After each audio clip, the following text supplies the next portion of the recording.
Novara, en primer lugar, bienvenida a Paredro. Gracias, Camilo. Es un gusto estar acá. No, es un gusto que nos acompañes, además con una novedad, tan novedad como lo es La Voz de las Piedras, un álbum familiar recientemente publicado en editorial Tusquets, tan recientemente como febrero de 2024. Y no es solamente la novedad que se presenta desde la editorial, sino también la novedad de cómo tú construyes este álbum familiar a través de fotografías y que te lleva a unos personajes que yo puedo decir que son emblemáticos de la cultura japonesa a comienzos de siglo y a finales. Pero antes de eso, Novara, ¿por qué no nos cuentas un poquito de ti? ¿Cómo terminas escribiendo esta novela? Hay trabajo que tú has hecho con Álvaro Robledo, a quien también desde aquí saludamos, por supuesto. ¿Por qué no nos cuentas un poquito? Gracias, Camilo. Pues yo creo que la inquietud del origen está latente en todos los hijos de los inmigrantes, quizás, no sé. Yo la tenía siempre ahí como en algún lado revoloteando, como de dónde vengo, porque soy así, porque me veo así, pero hablo así, uno tan bogotano, pero con esta cara y este nombre. Y en la sala de la casa de mi mamá siempre había un retrato de Noe Ito, que es una feminista famosa, y pues ella decía, esa es tu bisabuela. Pero pues hasta ahí llegaba la información. Y pues poco a poco me iba enterando de detallitos, así como, sí, es que ella la mataron, pero ¿por qué? No, pues por feminista o por ruidosa o no sé. Eran datos así como muy escasos. Entonces llegó un momento en la vida en que me dio por indagar un poco más sobre ella y al ponerme a leer sobre su vida, pues se abrió como un portal a todo el resto de la familia y terminé sacudiendo todo el árbol familiar. Eh, Ese es como el origen que responde a la pregunta de cómo empecé. Y No sé por si... supuesto, en ese origen, Novara, entra lo que tú ya estás diciendo en la página 27. Así como una foto es un secreto acerca de otro secreto, que cuanto más nos dice, menos sabemos. Citas a Arbus, por supuesto, ahí. Me Sí, parece que las palabras estimulan más la imaginación que las fotografías, porque las imágenes verbales habitan la cabeza del lector y es allí dentro en donde se expanden y completan. Las posibilidades son mucho más amplias en el campo de la imaginación cuando las pistas son escasas. ¿Por qué no nos cuentas un poquito acerca de cómo se genera esta pesquisa con pocas pistas? Porque te va a llevar a un archivo, pero también te va a llegar a un recuerdo personal que te pondrá al frente de esta historia de Noé. claro, ahí hay dos ideas, ¿no? Una es el tema de la fotografía, que siempre me ha interesado pensar este artilugio, que además está rodeado de mucho romanticismo, ¿no? Con la llegada de la fotografía digital, todos se lamentaban que qué va a pasar con la imagen y ahora con la posverdad también, ¿no? Que qué tan documento puede llegar a ser una fotografía que ha sido manipulada. Entonces, esa pregunta del registro de la imagen me interesa mucho, además porque la foto es bidimensional, es una cosa plana eh, dentro de un marco muy limitada y que en teoría da cuenta de un momento o de una verdad y en realidad es solamente un instante, un microsegundo, una cosa que pasó y luego todo se transformó, todo se movió, el fondo cambió y era mucho más amplia, además porque el marco pues reduce también lo que tú ves. Entonces, al tener ese marco, pues se está reduciendo también la lectura de lo que está pasando ahí. Entonces, si uno hace el ejercicio de pensar, bueno, si uno hace ese zoom out y piensa que afuera había otras cosas, al frente había una persona tomando una foto, ¿quién era? ¿Estos dos de qué estaban hablando? ¿O a qué olía? Entonces, si uno hace el ejercicio como de imaginar a partir de una imagen que está muda, que no dice nada más, pues es bien, bien interesante. Digamos que la foto sirve como punto de partida para imaginar cosas, ¿no?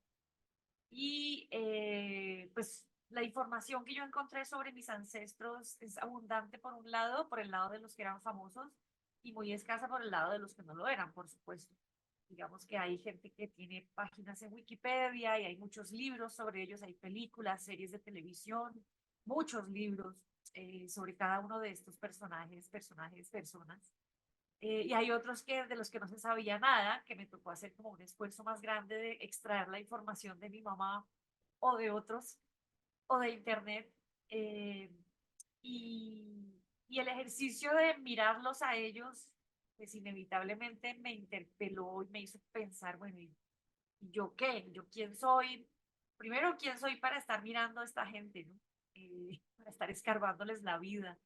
Y también quién soy como descendiente de estas personas y cuál es mi lugar. Ahora, con el caso particular de la bisabuela Noé, que era la feminista, pues se abrieron preguntas por mi lugar como mujer, cosa que yo no había hecho nunca.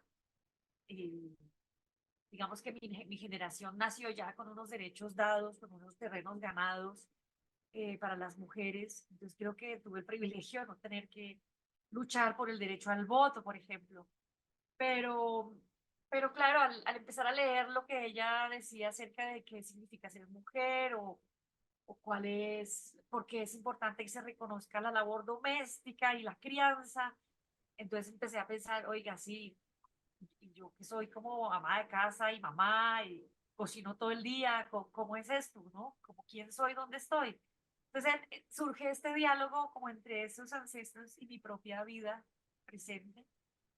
Y a la vez también me pareció que hacer una colección de biografías podía quedar muy seco, como un texto de pronto inerte, y me dieron ganas como de meterle, insuflarle vida desde mi vida presente. Entonces ese fue como el ejercicio que hice de este contrapunto entre ellos y el presente. Acabas de usar una palabra que me obligas a cambiar la pregunta que tenía, porque acabas de decir que te parecía que iba a quedar muy seco. Y hay una imagen muy bonita que tú tienes al principio, y esto para la audiencia que lo entendamos, siempre lo que supone entrar a leer y averiguar, a remover y Sí, remover cosas de la familia, lo sabemos que es. Tú tienes una imagen muy bonita sobre humedecer lo que estaba seco. sí. El deseo de escribir es fuerte como el hambre.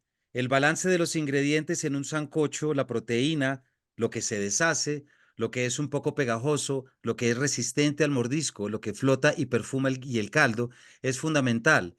Pero también entiendo que hay experiencias como la de comer habas fritas que secan la boca hasta hacer que la garganta se cierre, que amenazan con romper los dientes en esa búsqueda por el placer del crujido, acompañado por la poca sal que se resbala de la superficie lisa de las semillas, y que, sin tener ningún tipo de balance porque la saliva es derrotada en esa ingesta y se impone la sequedad, es una experiencia a la que uno está dispuesto a someterse una y otra vez. Antes de contarnos, Novara, bueno, por supuesto, si nos quieres hablar aquí de por qué sancocho, pero antes de que nos cuentes de cómo humedeces lo que está seco, ¿por qué no nos cuentas? Y ya que tu libro trata sobre esto, porque de lo contrario no te lo preguntaría así, pero ¿por qué no nos cuentas un poco de tu familia inmediata? Tú hablas de cómo tu padre era recordado en la cuadra como ese señor japonés querido que paraba en todas partes a preguntar por todo. ¿Por qué no nos cuentas un poco cómo llegaron tus padres acá? ¿Cómo fue ese movimiento familiar que tiempo después te va a obligar a humedecer lo seco? Bueno, primero porque sancocho, la idea del sancocho salió como metáfora cuando conversaba yo con las personas que habían leído mi manuscrito, porque hay como tres tonos o tres voces en este libro. Uno es las biografías, estrictamente historias de alguien nació, le pasó esto y murió. Luego hay otros textos que son como en corte de ensayo, en donde reflexiono acerca de la fotografía, de qué significan los vínculos o la familia, o la escritura incluso. Y el tercero son estas voces imaginadas en donde yo hago como medium y me dejo habitar por estas voces y hablo como si yo fuera ellos, cada uno de ellos. Es como un ejercicio de fabulación y de fantasmagoria, si se quiere. Entonces era como cómo revolver el sancocho para que quede equilibrado, ¿no? Para que no quede toda la papa abajo y arriba el caldo y uno llega después al final del caldo y está muy espeso. ¿Cómo Nos hacemos ha con pasado esto? a todos. Sí, y es un poco frustrante porque no, ya no hay más caldo. Entonces como, no. Sí. Entonces luego pensé, bueno, pero no todo tiene que ser un sancocho, ¿no? A veces también uno come habas y está que se muere del ahogo, pero están tan ricas. que uno sigue. Entonces, luego pues llegué a la idea del pollo, del pollo apanado, que es húmedo y seco a la vez. Entonces, era como para hablar de la dificultad en realidad de articular todas estas vidas en un solo tejido, que es un poco el ejercicio de pensar en la familia como una unidad o como un todo. En realidad, la familia son una cantidad de gente que por casualidades sanguíneas o circunstanciales termina formando esta especie de conjunto dinámico que cambia, que muta, gente que se muere, gente que se pelea, gente que llega, que nace. Entonces, en realidad la familia es un concepto bien artificial, si lo piensas. Y hablando de la mía, mis padres llegaron recién casados a finales de los años 60, casi en los 70, y por un trabajo que le salió a mi papá como arquitecto paisajista, era arquitecto paisajista e ingeniero agrónomo, y para diseñar jardines con un señor que se llamaba Kawai, que tenía una oficina de diseño de jardines japoneses en Bogotá. Entonces este señor, que era un personaje también, eh, pidió a la Universidad de Kioto que le mandaran un recién egresado y mi papá se apuntó. Como mi mamá había estudiado historia en la Universidad de Sofía en Tokio, eh, y sabía de Simón Bolívar y hablaba un poquito de español, dijeron, ay, pues camine, vamos a ver Sudamérica, ¿cómo es eso? Y se montaron en ese barco, un barco de carga holandés que duró varias semanas cruzando el Pacífico. Llegaron primero a Valparaíso, les pareció divino, pararon en Arica, les pareció genial, y llegan a Buenaventura y fue como, ¿esto qué es? ¿Qué es este calor? ¿Qué es esta pobreza? Entonces, no, no, no, no, tranquilos que Bogotá es buenísimo.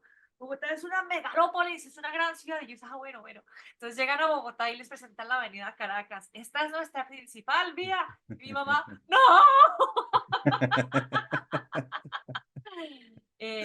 Algo pasó y es que conocieron colombianos, conocieron a sus amigos entrañables acá y se quedaron para siempre. No, no se devolvieron nunca. Con todo y el shock que fue llegar a la avenida Caracas, eh, les pareció esto un paraíso.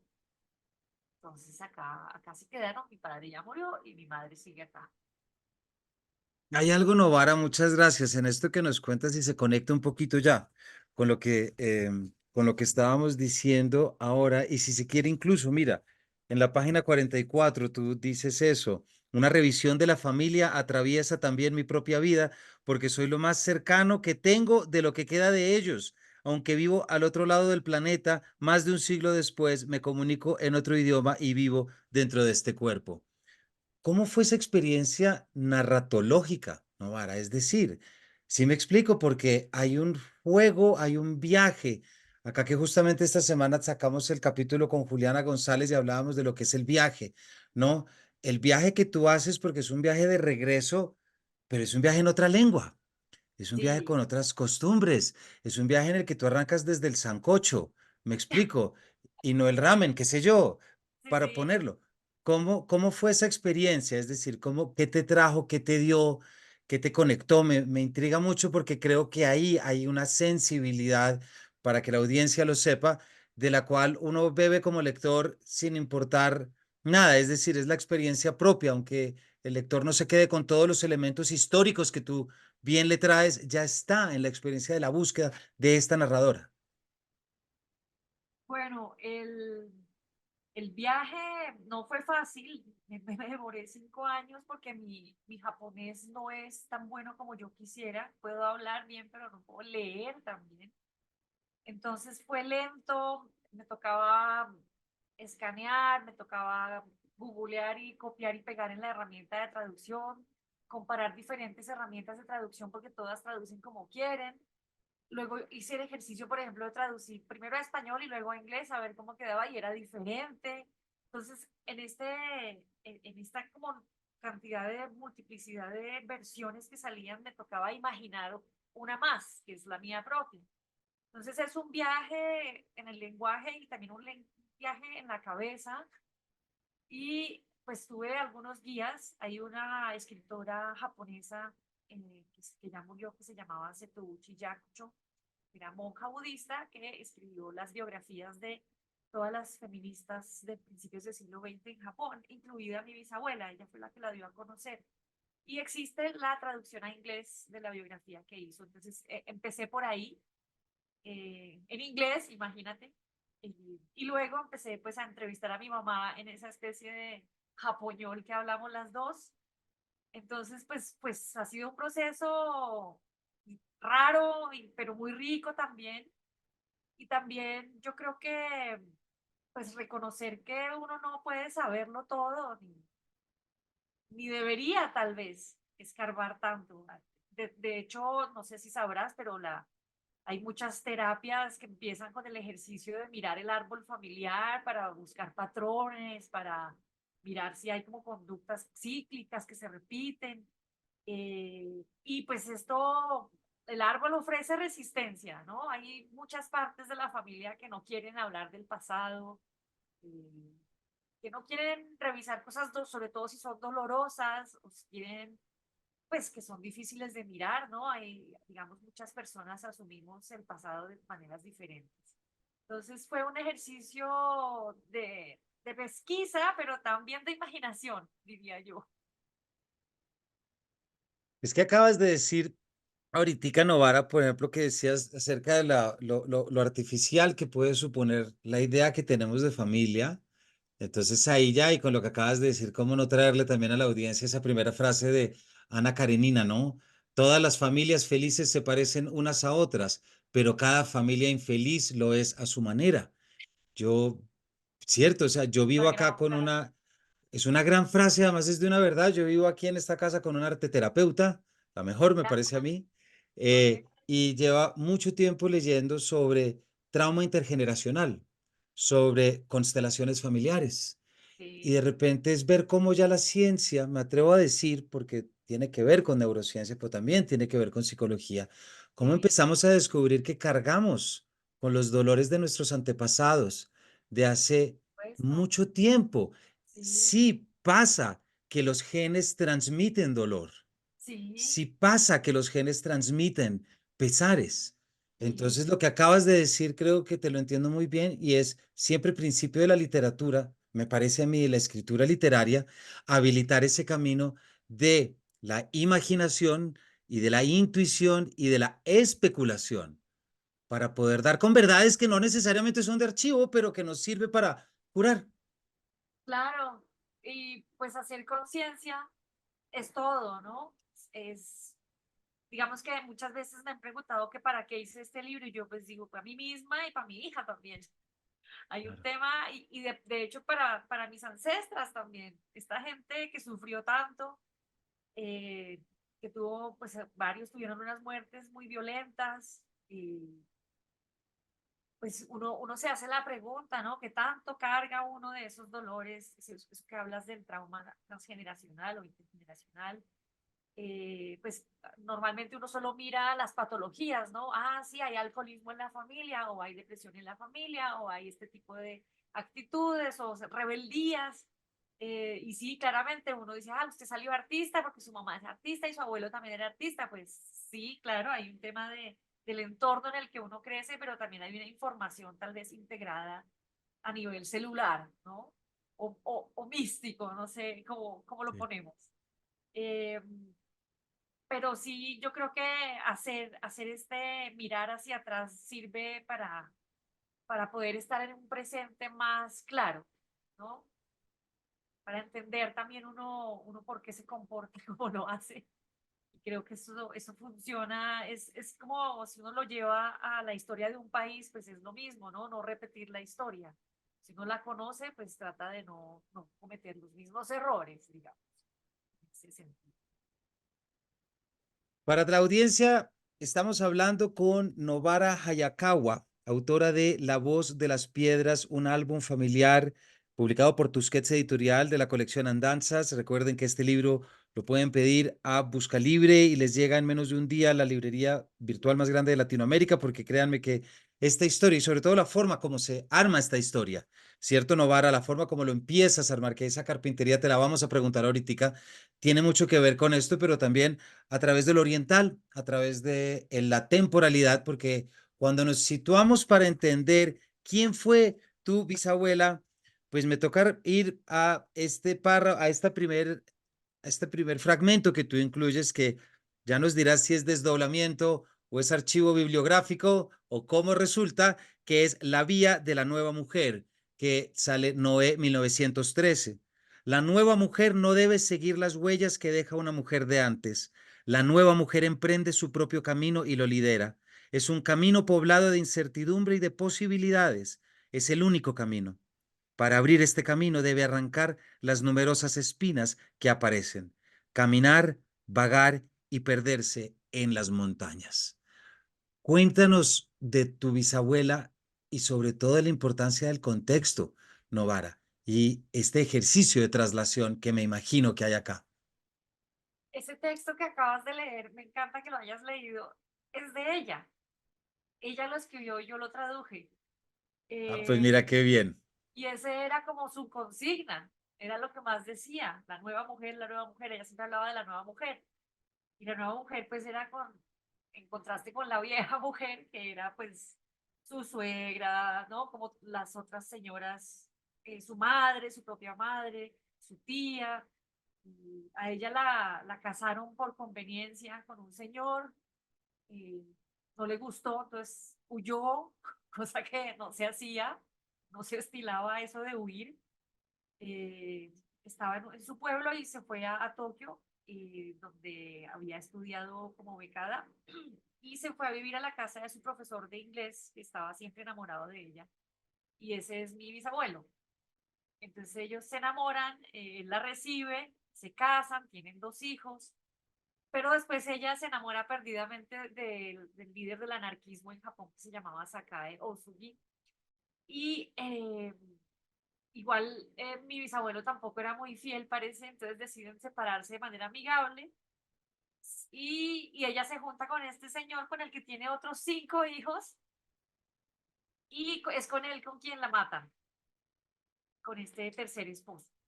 La mata la policía imperial, Por feminista. aprovechando, sí, aprovechando el desorden. En 1923 hubo un terremoto en Tokio que destruyó todo, y ese desorden lo aprovechó la policía imperial para salir de la gente que molestaba. Entonces asesinaron una cantidad grandiosa enorme de coreanos, por ejemplo. En Japón ha habido siempre un conflicto con los vecinos, conflicto, bueno, Japón invadió, Corea invadió China, hizo unas atrocidades espantosas, y muchos coreanos vivían en Japón como obreros, y esta bisabuela pues era amiga de toda esta gente porque ella estaba en los movimientos obreros. Ella es lo que llaman hoy en día una líder social.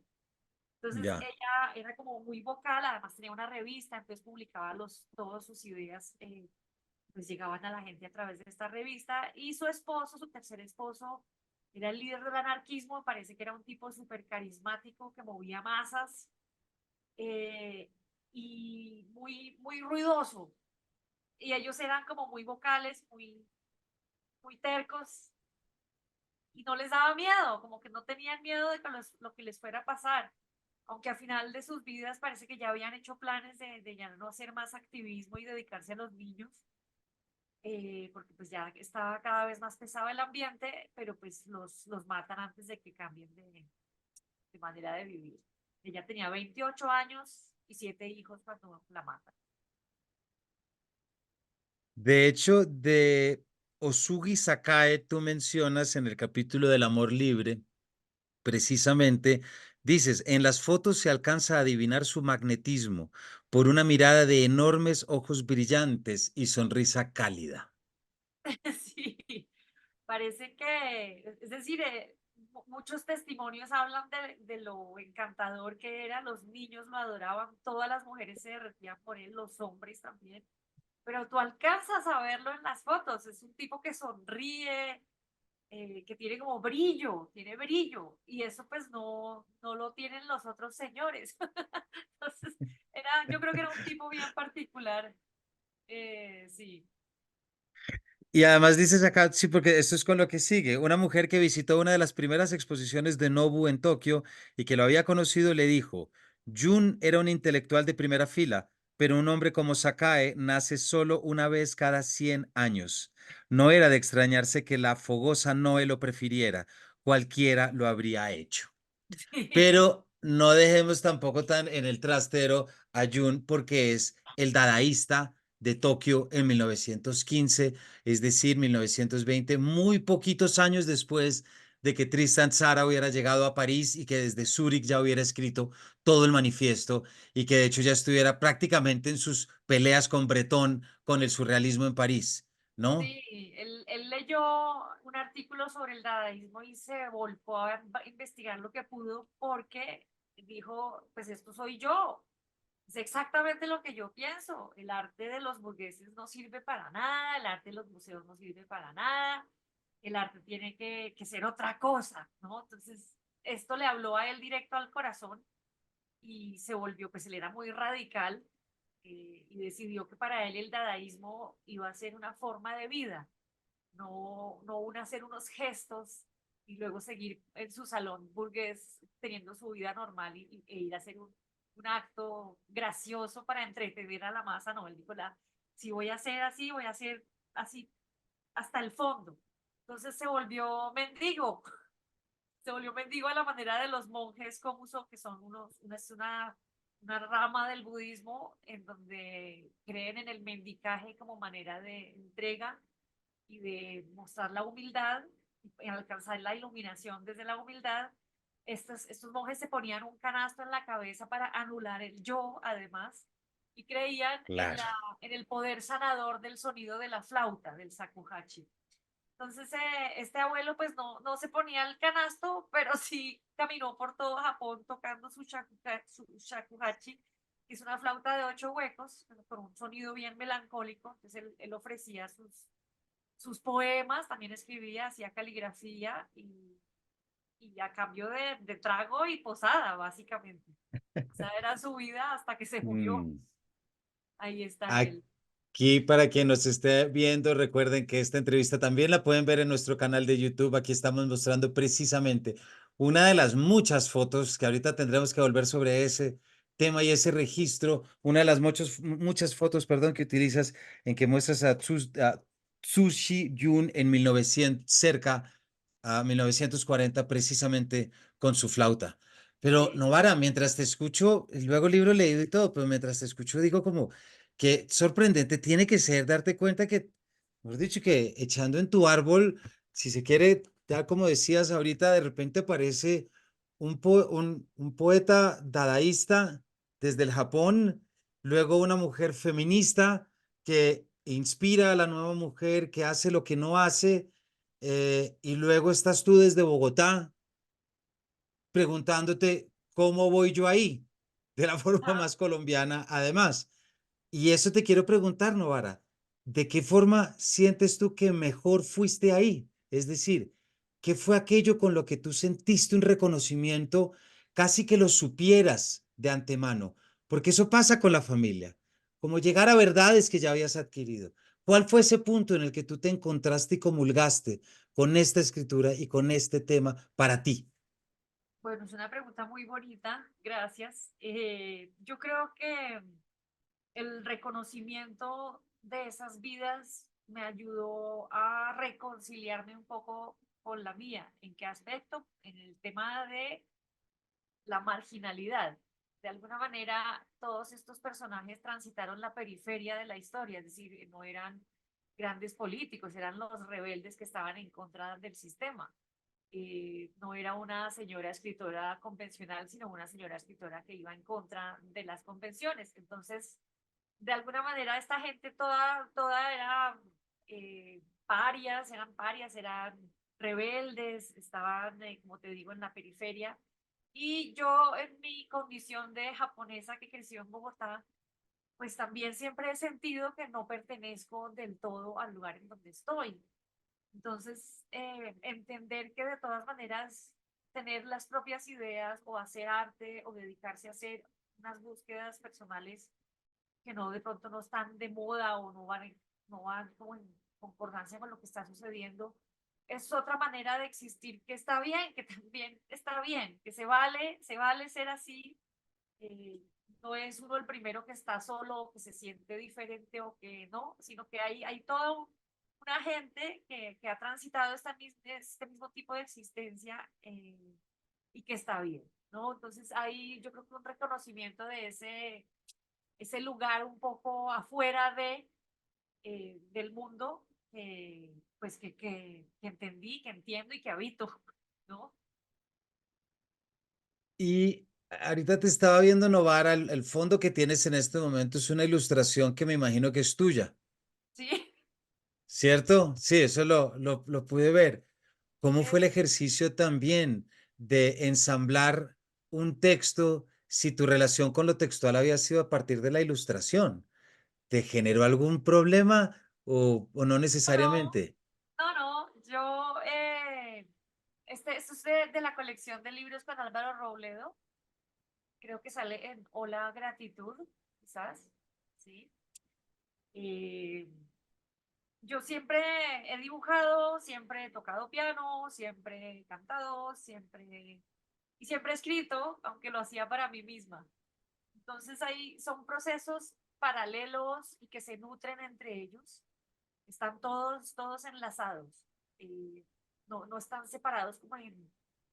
Es que hoy en día la academia y la idea de la universidad separan los conocimientos y los oficios. Te hace pensar que si haces una cosa no puedes hacer la otra, ¿no? Y entonces hablan de los renacentistas, ¿no? Esta gente que hacía de todo. Pero no, es que eso es el ser humano. El ser humano Claro. puede comer chicle y caminar al mismo tiempo. Es decir, uno no tiene por qué estar haciendo una sola cosa. Porque, y esas limitaciones vienen como de este sistema educativo que dice, no, tú solamente te vas a dedicar a dibujar y entonces no leas y no hagas nada más. No, pues uno de pronto tiene otras inquietudes y hoy en día además más herramientas, ¿no? Con el computador y con todas estas cosas de edición, uno puede hacer video y puede hacer animación y puede hacer música. Es maravilloso. Entonces, No, claro, digamos que los medios ahora permiten que uno pueda explorar también otras maneras de expresarse. Así que, pues no fue raro ponerme a escribir este libro, pero sí era un libro que exigía más, pues un pensamiento más centrado en la escritura pura, aunque tiene muchas fotos, pero sí me exigió más concentración en ese aspecto y menos juego, que es como lo que hago con los otros medios, ¿no? no, no, Así ahora que, gracias. Es que eh, se me salió porque te veía acá, porque vi la ilustración que me parece muy bonita, entonces no podía. Pero quiero volver a la pregunta que te hice ahorita sobre ese punto en el que te sentiste más a gusto y más en comunión, pero quisiera saber también lo opuesto. ¿qué es lo ¿Tuviste opuesto? lo opuesto, tuviste algún momento en que lo colombiano o lo bogotano, es decir, la cultura en la que tú has nacido y te criaste, te hiciera extrañar algo radicalmente de lo que te encontraste de la cultura japonesa? No sé, yo no me siento completamente colombiana aquí y allá tampoco me siento japonesa, entonces no soy como de ningún lugar. Yo en algún momento del proceso de escritura pensé eso, ¿no? Eso mismo que tú me acabas de preguntar, lo pensé, no lo pude responder del todo, pero llegué a la idea de que en realidad mi patria no es la infancia, como dice Rilke, sino es el español, es el Ok. idioma. ¿Sí? Es donde es mi casa es el español, es donde me siento a gusto, es donde vivo y es el que me habita también. Hay una escritora que me encanta que se llama Jhumpa Lahiri, que habla bengalí, inglés y un día fue a Roma a un encuentro de escritores y descubrió que le fascinaba el italiano y tomó la decisión activa de volverse italiana. Y de ¿Sí? escribir el libro de cuentos en italiano también, sí. Sí, y ahora publica en italiano como si fuera su lengua nativa y ella, entonces le preguntan mucho, pero usted de dónde es y por qué escribe así. Y dijo, no, es que los idiomas, los lenguajes son como espíritus que nos habitan. Entonces yo me dejo habitar por el italiano y entonces ahora soy italiana un poco. Entonces yo como que leí eso y dije, ah, pues sí, a mí me habita el español y cuando yo vivía en Japón y empecé a soñar en japonés y en inglés, me sentía muy triste porque me hacía falta ese sonido y ese ser en español, que es otra manera de ser. Uno realmente cambia su manera de ser según el idioma que hable, por la misma estructura mental que exige cada idioma, yo creo, y por la sonoridad y por el ritmo y por todo lo que trae, conlleva pues hablar en otro código. Entonces, sí, yo creo que más que hablar de una colombianidad o de una japonesitud, es más como del español. Pues mira que es muy bonito que la lengua sea lo que intercede y lo que medie entre dos culturas, porque en realidad, ¿qué es Sí, una cultura sin su lengua y qué es la vida sin el lenguaje y sin la capacidad precisamente para transmitirse? Eso es un principio que aquí no nos cansamos, que tiene que ver propiamente con el lenguaje, pero todavía más con el lenguaje literario, entendiendo el lenguaje literario es el lenguaje que exprime y que se claro. busca y que encuentra lo confuso, pero que aún así avanza Y que se lo bajo ninguna inventa. certeza y que se lo inventa también, porque es absolutamente válido y ese es precisamente el mundo de la imaginación, aquello que puede terminar inventándose pedazos para que tenga más sentido con el permiso de lo intuitivo y de lo imaginativo. Y Exacto, en y que eso, todo, sí, sí, dime, dime, dime. no, que el hecho de nombrar las cosas con palabras ya es inventárselas otra vez. Exactamente. Y esto que acabas de decir, no vale, ya nos queda un poquito de entrevista, pero todavía nos quedan unos minutos, porque en esto que acabas de decir, de las palabras que se usan para decir, quiero también hablar de un pedacito en el que, claro, este libro surge y la audiencia que sepa que queda mucho libro por delante, estamos hasta ahora como picando la curiosidad, ¿verdad? Pero hay una parte muy importante y es lo que tú siempre escuchaste cuando veías la fotografía de tu bisabuela, la mataron. Y eso no es fácil cargar con eso de ninguna manera en ninguna familia, porque es que ningún asesinato y ninguna muerte es algo que pueda traer paz, trae preguntas, trae cuestiones, ¿verdad? Y pesquisas. Me intriga mucho ese capítulo en que se llama El día en que nos mataron. Sí, la muerte es parte de la vida, ¿no? Digamos que no es tanto la muerte como la morida. Ya, ya, La, ya. la morida, digamos, la manera como se fue de este mundo, esa mujer, pues fue muy violenta. Y pues estamos en un país cargado de muertes violentas o en un mundo cargado de muertes violentas. Digamos que no es exclusivo de una región, es parte de la naturaleza humana también.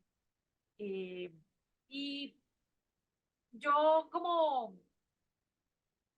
que no, digamos, por un lado, en algún momento lo pongo en el libro, tenía siempre como dolor de garganta, los ganglios inflamados, y entonces alguna bioenergética me dijo, bueno, es que usted Sí. tuvo un ahorcamiento en algún momento de su otra vida, y yo, no, tal vez no. Pero luego cuando supe que la habían como asfixiado, dije, de pronto es un eco de ese trauma, ¿no? El cuerpo se acuerda de alguna manera, algo queda impreso ahí. Es una idea que viene no sé de dónde, como del mundo de estos dibujos, viene de algún lado que no conozco. Eh, pero hacer el ejercicio de fabularla, de pensar cómo era estar en los zapatos de ella y cómo era ser ella y pensar que ella fue una mujer que respiró, que parió, que lloró, que se rió, que comió, ¿sabes?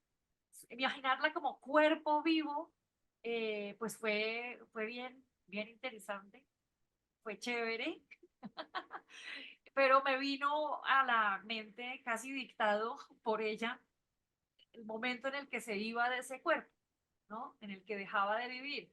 Entonces, bueno, cómo era ser ella y cómo fue morir, cómo murió ella. Y pues salió ese texto. Yo creo que la muerte violenta le da más impresión a los otros que al que se muere, ¿no? Ya. Muchas personas que han recibido disparos o puñaladas hablan de que la puñalada se siente como un puño, como un golpe, en el disparo el cuerpo entra en shock y ya no siente nada, ¿no? Entonces es más como la idea que tiene el otro de lo que sintió la víctima, lo que produce este terror, ¿no es cierto? Pero entonces ya si uno dice, bueno, ¿cómo se siente si a uno le están haciendo esto o lo otro? Y de pronto hay un desprendimiento del cuerpo, ¿no? Como, bueno, ya, este vehículo ya se está terminando, adiós. Entonces hice ese ejercicio de, de imaginarla a ella en ese momento. Y eso fue, pues fue fuerte, me hizo llorar, pero fue también como bonito. No sé cómo explicarlo mejor. Creo que con lo que nos dices, Novara, es perfecto ya. Y será tarea de los lectores que nos están escuchando ir y ver lo que supone que, vuelvo y repito, es insuflar vida en el pasado, es conectar, es compartir ese oxígeno en verdad. Porque como nos lo acabas de poner, no puede ser fácil tú llegar a en parte de ese descubrimiento, también pasar y meterte, porque ese es tu juego, meterte en el papel y en el cuerpo de. Y si pasas por el cuerpo de, también es el juego en el que tienes que sentir cómo, Claro. pero en ese sentimiento que atraviesa el tiempo, las épocas y las sensibilidades. Novara, se nos acabó el tiempo, se me pasó muy rápido, tengo que decírtelo. A mí Para también. todos ustedes, hemos estado hablando de La Voz de las Piedras, un álbum familiar, libro absolutamente distinto en la medida en que está armado, en que se conforma, en el que busca un archivo, en el que tiene un trasfondo, por supuesto, de personajes feministas que tenemos que conocer y que tenemos que saber, porque Novara, tú no lo has dicho acá y también lo muestras en el libro, es que a partir de las vidas del pasado es que mejor vamos a comprender el presente, no solamente desde lo histórico, sino muchas veces también desde lo emocional y desde lo particular. Así que muchísimas gracias por habernos acompañado. Gracias, Camilo. Espero que lo puedan leer y que les guste, que les hable de algo. Estoy seguro que sí, La Voz de las Piedras, un álbum familiar. Ya saben cuál es ese próximo libro para leer o para regalar o para tener ahí, porque créanme que la experiencia y solamente las fotografías y todo es algo que valdrá muchísimo la pena y que será una de esas lecturas muy particulares que recordarán de lo que llevamos del 2024. Así que Novara, muchísimas gracias y a todos ustedes gracias por habernos acompañado y nos vemos en una próxima edición de este Paredro. Chao, gracias.